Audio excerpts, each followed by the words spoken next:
മഹാരാഷ്ട്രയിൽ അജിത് പവാർ പക്ഷത്തിലെ 4 നേതാക്കൾ എൻസിപിയിൽ നിന്ന് രാജിവെച്ചു.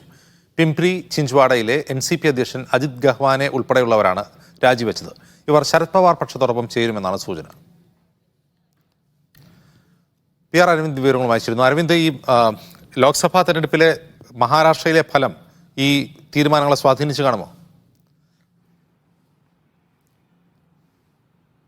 എന്തായാലും ലോക്സഭാ തെരഞ്ഞെടുപ്പിന് പിന്നാലെ അജിത് പവാർ പക്ഷത്തിൽ വലിയ രീതിയിലുള്ള പൊട്ടിത്തെറികൾ ഉണ്ടാവുകയാണ്. നമുക്കറിയാം, ഒരു സീറ്റ് മാത്രമാണ് ലോക്സഭാ തെരഞ്ഞെടുപ്പിൽ അജിത് പവാർ പക്ഷത്തിന് വിജയിക്കുവാൻ സാധിച്ചത്. ഇതിന് പിന്നാലെയാണ് പാർട്ടിയിലെ മുതിർന്ന നേതാക്കൾ ഇപ്പോൾ രാജിവച്ചിരിക്കുന്നത്. അജിത് ഗൗഹാനെ, യാഷ് സാനെ, രാഹുൽ ബോസ്ലെ, പങ്കജ് പലേക്കർ എന്നിവരാണ് ഇപ്പോൾ പാർട്ടിയുടെ അംഗത്വത്തിൽ നിന്ന് രാജിവച്ചിരിക്കുന്നത്. ഇതിൽ പിപ്രി ചിഞ്ച്വാഡയിലെ എൻസിപി അധ്യക്ഷനാണ് അജിത് ഗൗഹാനെ. മുതിർന്ന എൻസിപി അജിത് പവാറിനൊപ്പം നേരത്തെ തന്നെ പാർട്ടി വിട്ടപ്പോൾ അജിത് പവാർ പക്ഷത്തിനൊപ്പം ഉറച്ചു നിന്ന നേതാവാണ്. എന്തായാലും ഈ നേതാക്കൾ ഉടൻ തന്നെ ശരത് പവാർ പക്ഷ എൻസിപിയിൽ ചേരുമെന്നാണ് റിപ്പോർട്ടുകൾ വരുന്നത്. എന്തായാലും വലിയ രീതിയിലുള്ള തിരിച്ചടി അജിത് പവാറിനുണ്ടായിരിക്കുന്നു. ഈ വർഷം നിയമസഭാ തെരഞ്ഞെടുപ്പ് അടക്കം നടക്കാനിരുന്ന സാഹചര്യത്തിൽ ഈ 4 നേതാക്കളുടെ കൊഴിഞ്ഞുപോക്ക് അജിത് പവാറിനെ വലിയ രീതിയിൽ ബാധിക്കുമെന്നുള്ള കാര്യത്തിൽ സംശയമില്ല. പ്രധാനമായും RSS അടക്കം ഇത്തരത്തിൽ അജിത് പവാർ പക്ഷത്തിന് ഒപ്പം കൂട്ടിയതാണ് BJPക്ക് മഹാരാഷ്ട്രയിൽ തിരിച്ചടി ഉണ്ടാക്കുന്ന ഒരു വിലയിരുത്തൽ നടത്തിയിരുന്നു. ഈ വിലയിരുത്തലെല്ലാം വരുന്ന ദിവസങ്ങളിൽ അജിത് പവാർ പക്ഷത്തിനെ വളരെ രൂക്ഷമായി ബാധിക്കാവുന്ന ഒരു സാഹചര്യമുണ്ട്. എന്തായാലും സ്വന്തം നേതാക്കൾ തന്നെ കൊഴിഞ്ഞു പോകുന്നതും